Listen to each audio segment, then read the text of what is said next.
오늘 주일 예배는 하나님의 꿈을 담아낼 수 있는 그릇이 되려면 하나님의 꿈을 갖고 계시거든요. 그 하나님의 꿈을 담아낼 수 있는 그릇이 되려면, 그리고 나는 누구인가, 이런 제목으로 잠깐 시간 은혜를 나누고자 합니다.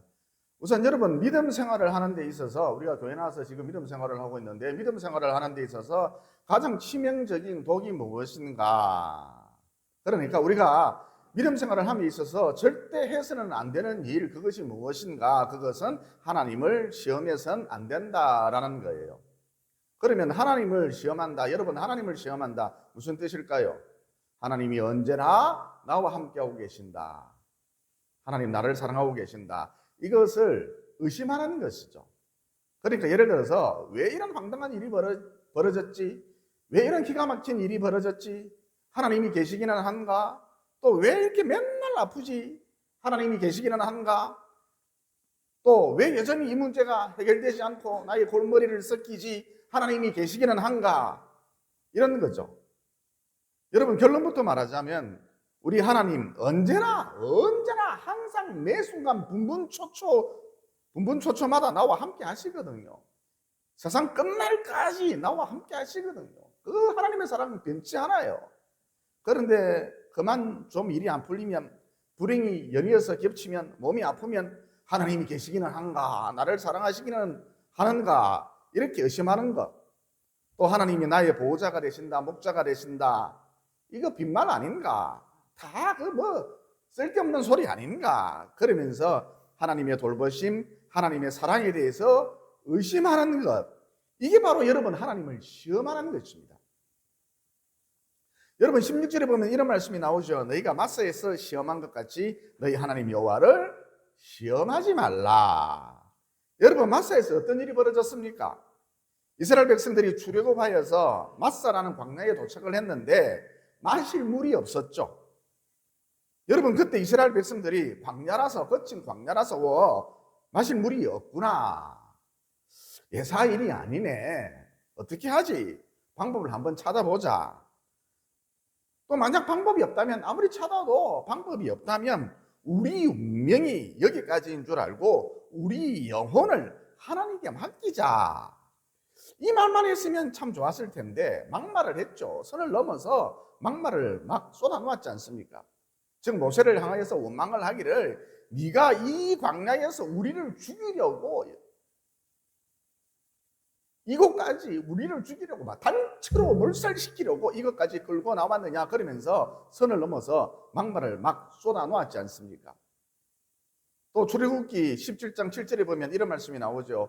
그들이 여호와를 시험하여 이르기를, 여호와께서 우리 중에 계신가 안 계신가 하였음이더라. 그러니까 지금 목이 말라서 죽게 생겼는데, 갈증으로 인해서, 타는 갈증으로 인해서 백성들이 모두 지쳐 있는데, 하나님이 계시다면 왜 이런 일이 벌어졌느냐, 하나님은 도대체 뭐하고 계신데, 그러면서 하나님의 돌보심, 함께하심, 섭리하심, 이것을 의심하면서 선을 넘어서 막말을 막 쏟아 부었다는 거예요. 막 쏟아냈다는 거예요. 여러분, 우리도 인생을 살다 보면 물이 없는 경우 종종 경험하지 않습니까?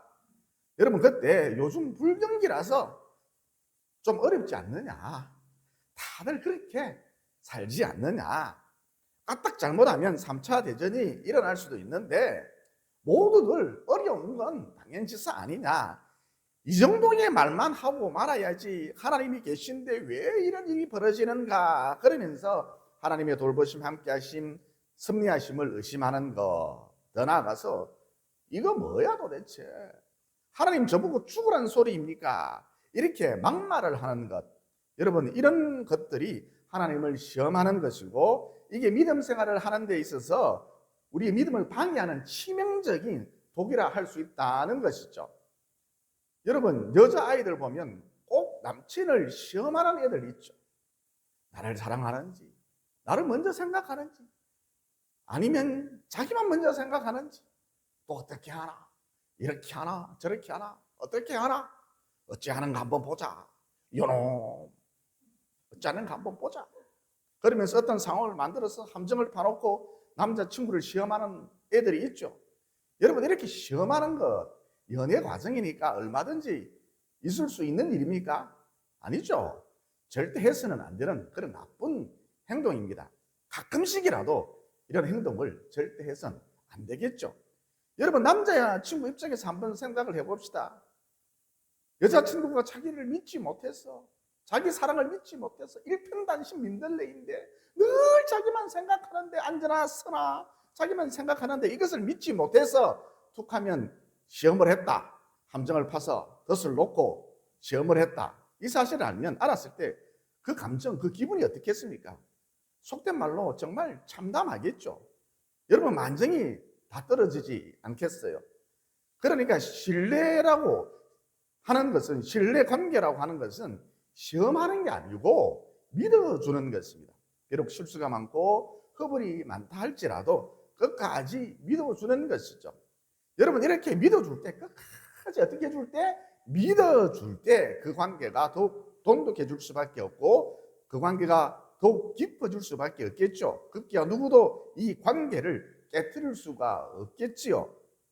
다시 말해, 정말 이 여자 청년이 남자친구와 둘도 없는 끈끈한 관계를 형성하기 위해서는, 이 남자를 내 남자로 만들기 위해서는 그 어떤 상황이 펼쳐지든, 그 어떤 어려움이 펼쳐진다 할지라도 이 남자친구를 믿어주는 것이죠. 끝까지 진득하니 믿어주는 거예요.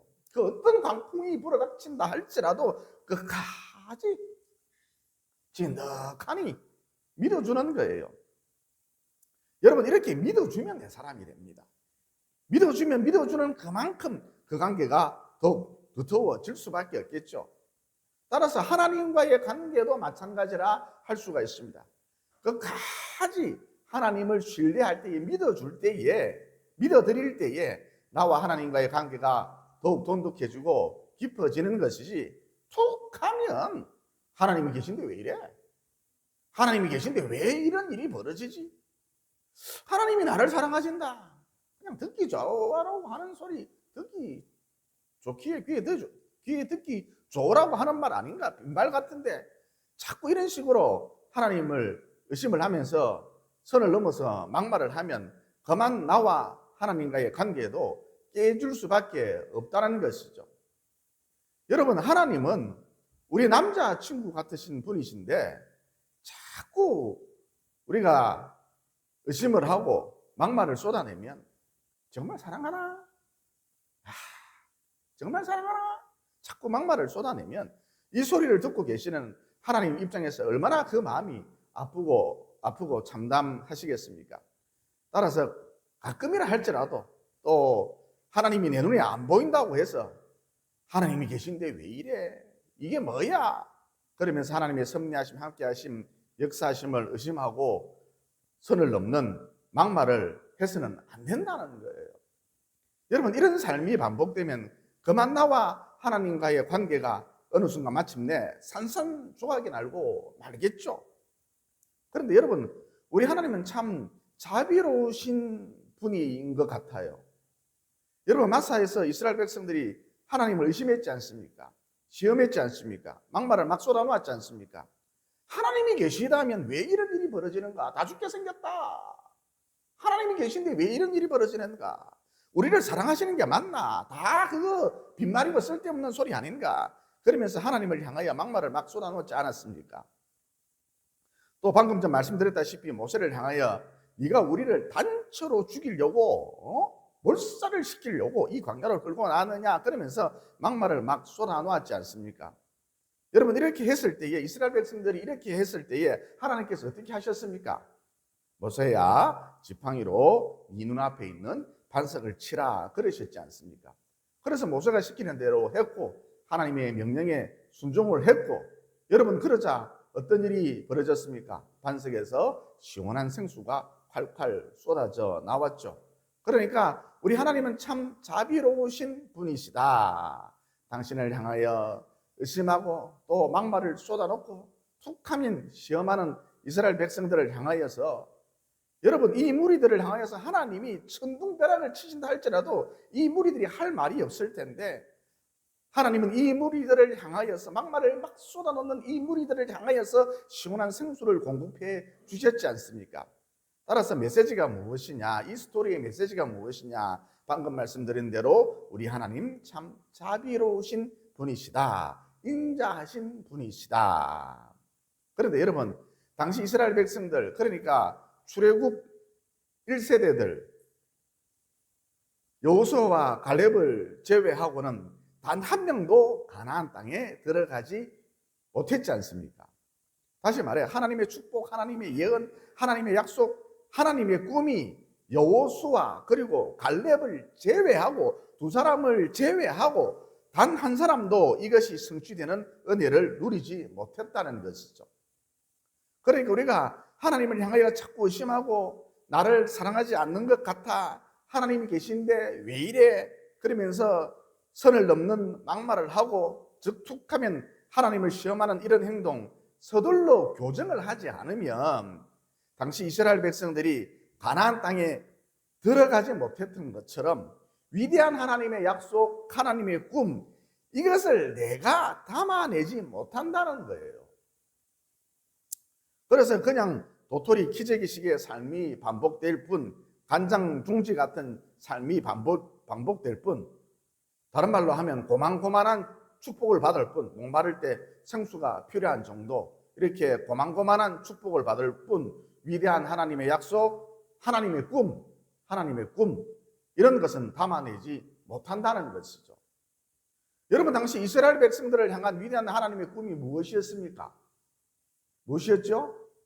그들로 하여금, 이스라엘 백성들로 하여금 적과 꿀이 흐르는 땅, 즉 가나안 땅을 정복하도록 하고 차지하도록 하고, 곧 그들이 가나안 땅의 모든 우상을, 귀신을 몰아내고 이 완벽한 독립국가를 형성한 다음 거룩한 백성이 되고 하나님의 선민으로서 구별된 백성이 되고 세계 최고의 민족이, 세계 최고의 나라가 되도록 하는 것이었죠.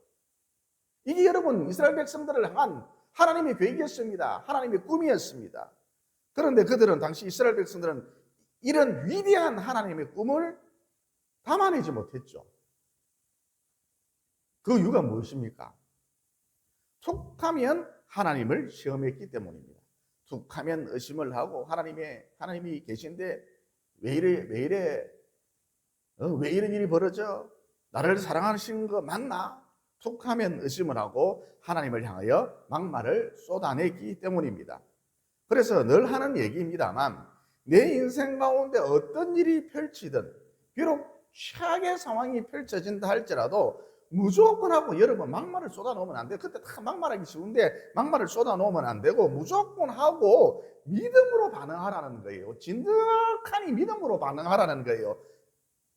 믿음으로 반응하라, 좀 어렵죠. 간단하게 얘기해서 어떤 일이 내게 펼쳐진다 할지라도 그것을 좋게 해석하라는 거예요.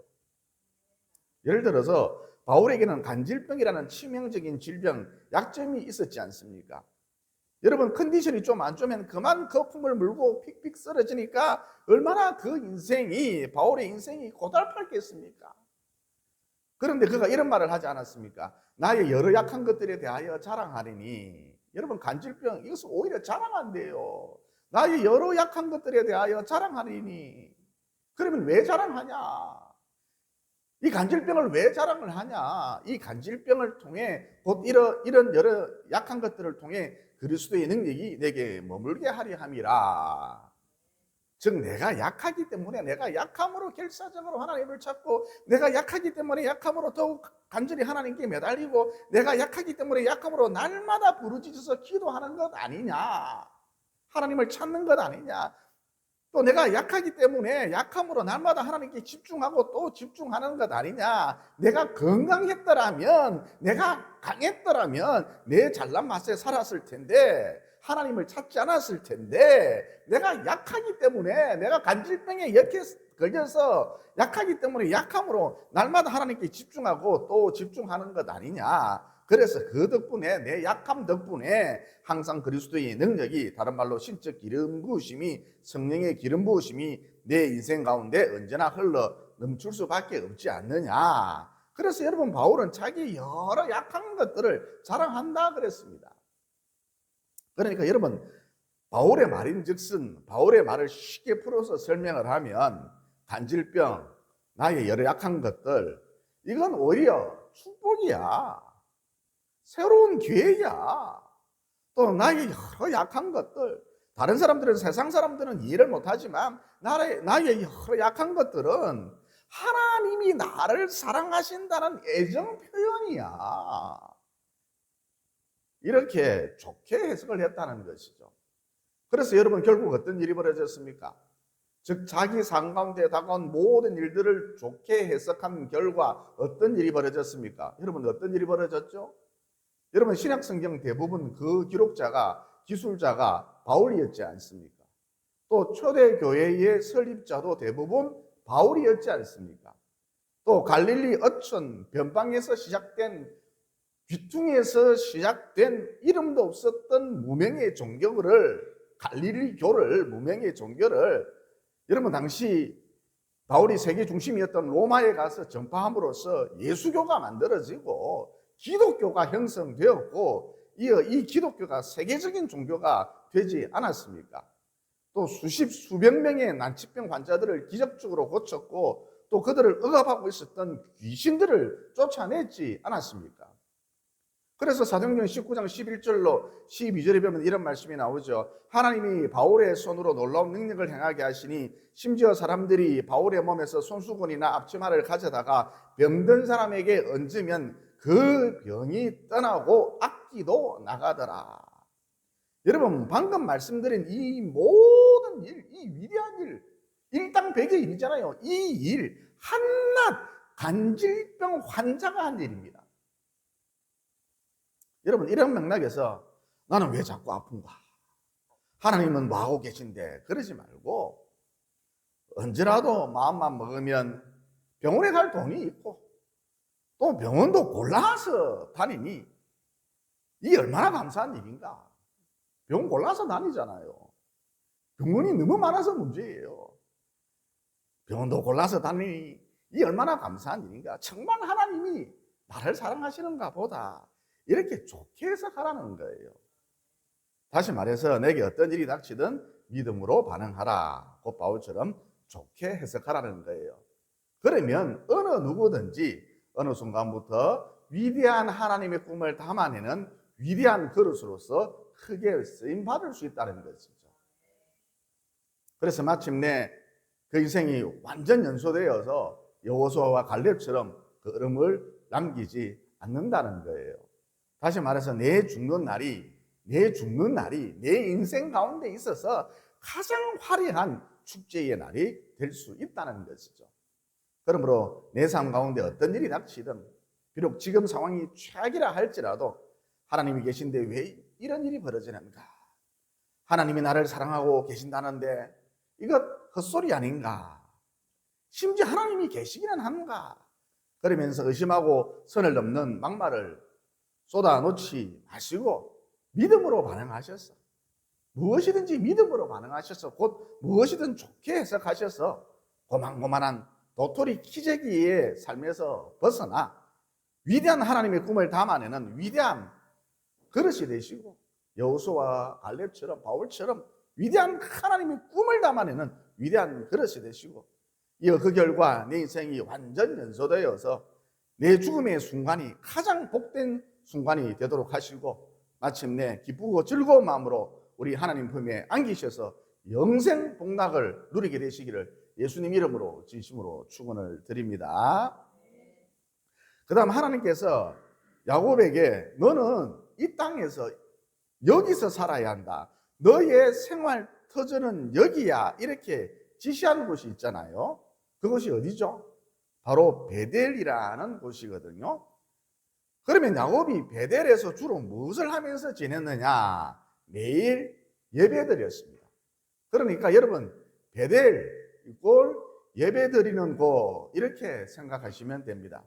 그런데 어느 날 야곱이 베델을 떠나 세겜으로 갔죠. 왜냐하면 세겜은 무역으로 엄청 발달된 곳이었고 세겜은 강남입니다. 해운대 마린시티입니다. 어쨌든 세겜은 무역으로 엄청 발달된 곳이었고 베델은 깡촌 중에 앙촌이었기 때문입니다. 그러니까 야곱이 이렇게 생각한 것이죠. 주구장창 예배 드리는 일, 그게 무슨 큰 의미가 있겠노? 주일 한 번 빼먹었다 해서 그게 무슨 큰 잘못이냐, 대수냐? 세겜에 가서 무적으로 발달된 세겜에 가서 거부가 된 다음 돈을 많이 번 다음 하나님을 잘 섬기면 되지. 그때 가서 예배 드리면 되지. 이렇게 생각을 했다는 것이죠. 여러분, 야곱은 상당히 머리가 비상합니다. 추진력도 있습니다. 그래서 세겜에 가서 얼마 되지 않아서 거부가 되었습니다. 오늘날로 치면 그룹 총수가 된 것이죠. 그런데 어느 날 야곱의 딸 디나가 세겜 족장의 아들에게 강간을 당하고 말았죠. 여러분, 천년만년 세겜 땅에서 행복할 것만 같았던 야곱의 가문에 먹장구름, 흙구름이 끼는 순간이었죠. 게다가 불행이라고 하는 것은 연이 오는 특징이 있다고 야곱의 아들 레위하고 시므이가, 여러분 이들은 성질이 급한 데다가 화려하고 음란한 세겜 문화에 젖어서 살았기 때문에 신앙이 거의 없었습니다. 그러니까 하나님의 지시, 하나님의 섭리 이런 것에 대해서 전혀 무지했던 인물들이라 할 수가 있습니다. 어쨌든 야곱의 아들 레위하고 시므이가 동생이 디나가 강간당한 것에 대해서 보복을 한담시고 가병을 이끌고 가서 세겜족 마을에 불을 질러 버렸거든요. 그런데 여러분, 이런 식으로 처리하면 안 됩니다. 왜냐하면 당시 세겜족은 가나안 여러 부족들과 동맹관계에 있었기 때문이죠. 한마디로 막강전력이었죠. 그러니까 약간의 가병을 거느리고 있던 야곱 가문과 세겜족이 맞붙으면 야곱 가문이 쑥대밭이 되는 건 시간 문제였다는 것이죠. 따라서 이제 야곱 가문은 망할 수밖에 없는, 멸문이죠. 망할 수밖에 없는 그런 상황이 된 것입니다. 또 회사가 송두리째 흔들릴 수밖에 없는 그런 절체절명의 위기와 맞닥뜨리게 된 것이죠. 그래서 야곱이 어떻게 했습니까? 식음을 전폐하고 하나님께 엎드렸지 않습니까? 하나님 살려주십시오. 도움을 요청했습니다. 이어 그가 금식 기도를 한 지 며칠이 지나자 하나님께서 드디어 응답을 해주셨습니다. 야곱아, 세겜 땅은 네가 있어야 할 곳이 아니니라. 야곱아, 베델로 가라. 여러분, 야곱아, 베델로 가라. 이게 무슨 의미냐 하면 예배를 회복하라는 것입니다. 너는 예배자가 아니냐 이런 뜻입니다. 여러분은 도대체 누구입니까? 여러분은 도대체 누구죠? 무엇하러 이 세상을 살아가고 있죠? 여러분은 도대체 누구입니까? 돈 버는 기계입니까? 여러분 도대체 누구입니까? 예배자입니까? 어쨌거나 야곱이 베델로 가려면 당시 야곱의 식솔들과 종들과 가병들과 가축들이 엄청 많았기 때문에 상당히 긴 행렬이, 몇백 미터나 되는 긴 행렬이 만들어질 수밖에 없었거든요. 여러분, 당시 세겜족들이 그리고 그들과 동맹관계에 있었던 가나안 7족속들이 이때를 놓칠 리 만무하겠죠. 100% 공격할 것이 뻔합니다. 압도적인 전력, 압도적인 화력으로 100% 공격할 것이 너무나도 뻔하죠. 그러니까 베델로 올라가다가 이 야곱 가문이 베델로 올라가다가 몰살당하는 것 거의 기정사실이다라는 거예요. 여러분, 세겜족이 가만히 있으니 만무하잖아요. 야곱의 아들들이 자기 말에 불을 질렀는데 반드시 보복하겠죠. 그런데 어찌된 영문인지 야곱이 긴 형제를 만들어서 베델로 향하여 가고 있었는데 아무런 일도 일어나지 않았습니다.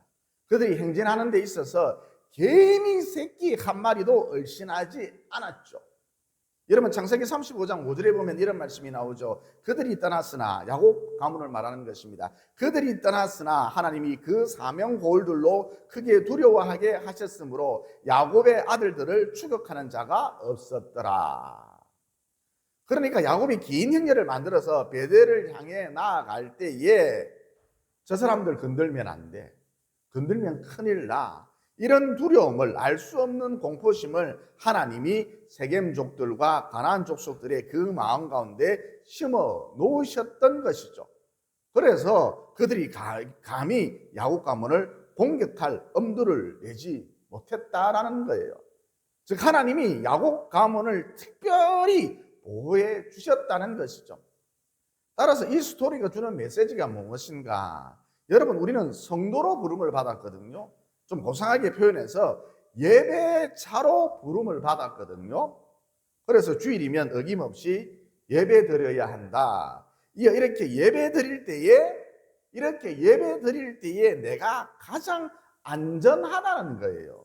내 영혼이, 우리 집안이, 내 자녀가 가장 안전하다는 거예요. 어떻게 할 때? 예배 드릴 때.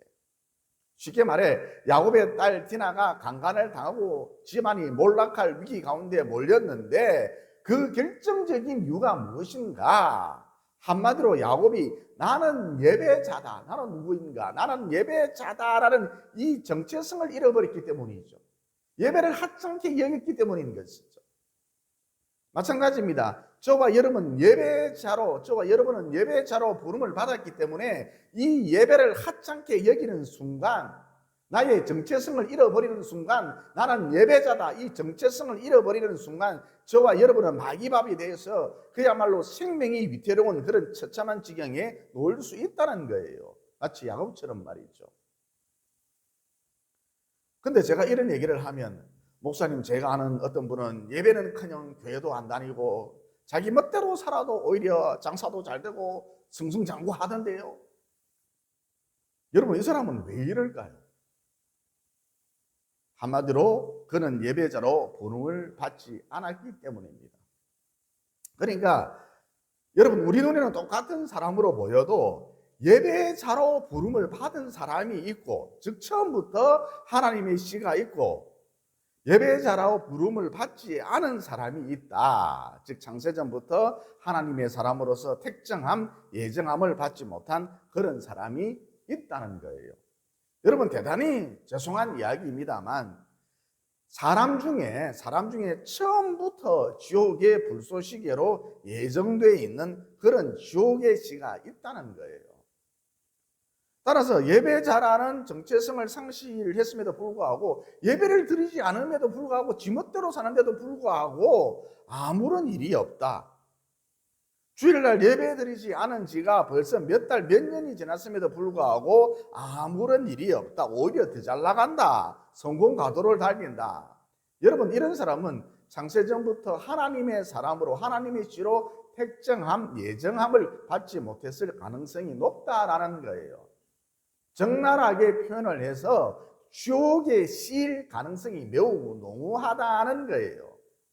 그리고 여러분, 아무리 돈을 많이 벌고 회사에 CEO면 뭐해요? 승승장구하면 뭐해요? 인생의 결론이, 인생의 마지막이, 인생의 하이라이트가 지옥의 불쏘시개인데 이딴 것들이 다 무슨 소용이 있습니까?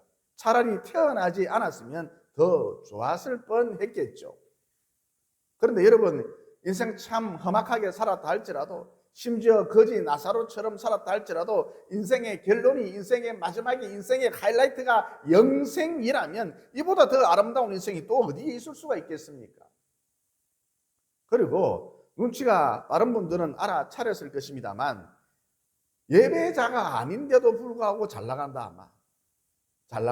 막 그냥 우리한테 피부에 와닿게 예배자가 아닌데도 불구하고 돈을 잘 번다. 여러분, 이건 사탄이 돈이라는 미끼를 그 사람에게 던져준 것에 불과합니다. 여러분, 사탄이 예수님을 시험할 때에도 높은 곳으로 데리고 가서 천하만국의 모든 영광을 보여주면서 네가 내한테 한 번만 절하면, 예수여, 당신이 나한테 한 번만 절하면 이 모든 영광을, 천하만국의 모든 영광을 다 너에게 주겠다 그러지 않았습니까? 이와 같이 사탄이 돈이라는 미끼를 그 사람에게 던져준 것이고, 여기에 정신이 팔려서 살아라고, 십자가 근처에도 가지 말고 돈에 미쳐서, 돈에 강군해서 살아라고 사탄이 돈이라는 미끼를 그 사람에게 던져준 것이고, 이 사람은 날마다 이 미끼를 덥석덥석 문 것이죠. 여러분, 이 미끼를 덥석 물어버리면 지옥행일 수밖에 없겠죠. 미끼를 물어버릴 인생이 잘 될 리 만무합니다. 그러므로 하나님을 떠났음에도 불구하고, 예배자로 살지 않음에도 불구하고 잘 되는 것, 돈을 잘 번다, 잘 되는 것 하나도 부러워할 것 없다는 거예요. 그리고 예배자로 부름을 받았잖아요. 예배자로 책무를 다하잖아요. 그러면 방금 말씀드렸듯이 하나님이 나의 안전을 책임져 주십니다. 하나님이 우리 가족의 안전을 책임져 주십니다. 여러분, 본문에 야곱이 베델로 올라갈 때에 아무도 그들을 건드리지 않았거든요. 그래서 이 구약성경의 스토리에, 구약성경 이 스토리 메시지가 무엇이냐? 예배자는 우리가 예배자로서의 정체성이 있고 이 예배자로서의 부르심을 잘 감당하면 예배자는 특별한 하나님의 보호하심이 있다는 거예요. 그러므로 주일이면 어김없이 예배 드리시고 또 목사를 초청하여 신방 예배도 자주 드리시고, 아무튼 여러분, 이렇게 나는 예배자로 부름을 받았다라는 이 정체성을 항상 잃지 않고 사셔서 이 땅에서도 안전하게 사시고, 여러분 다시 한번 강조합니다. 우리가 예배자라는 정체성을 항상 기억하고 예배 드릴 때에 가장 안전한 온전한 삶을 살 수 있거든요.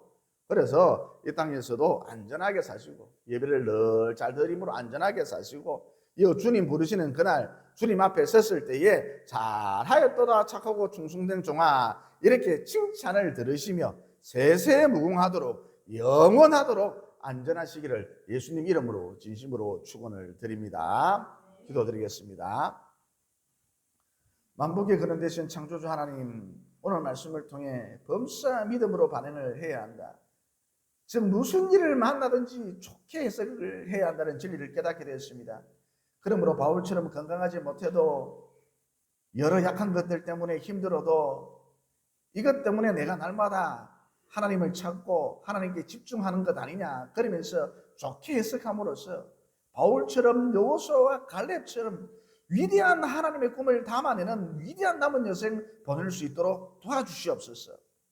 정말이지 한 번뿐인 내 인생 완전 연소되어서 1도 후회를 남기지 않고 걸음을 남기지 않고, 즉 내 죽는 날이 가장 행복한 순간이 되도록 만들고, 급기야 우리 하나님 앞에 기쁘고 즐거운 마음으로 설 수 있도록 도와주시옵소서. 또 오늘 말씀을 통해 나는 하나님의 씨로서 예배자로 부름받았다는 진리도 깨닫게 되었습니다. 그러므로 날마다 예배 중심의 삶을 살아서 이 땅에서도 안전한 삶을 살아가고 또 영원한 피난처에서 영원하도록 안전한 가운데 영생 복락을 누릴 수 있도록 도와주시옵소서. 여호와는 나의 피난처시요 나의 요새시요 나를 건지시는 이시요 나의 하나님이시요 내가 간에 피할 나의 바위시요 나의 방패시요 나의 구원의 뿌리시요 나의 산성이로다. 이와 같이 영원하도록 나의 안전을 책임져 주시는 예수님 이름으로 기도드리옵나이다. 아멘.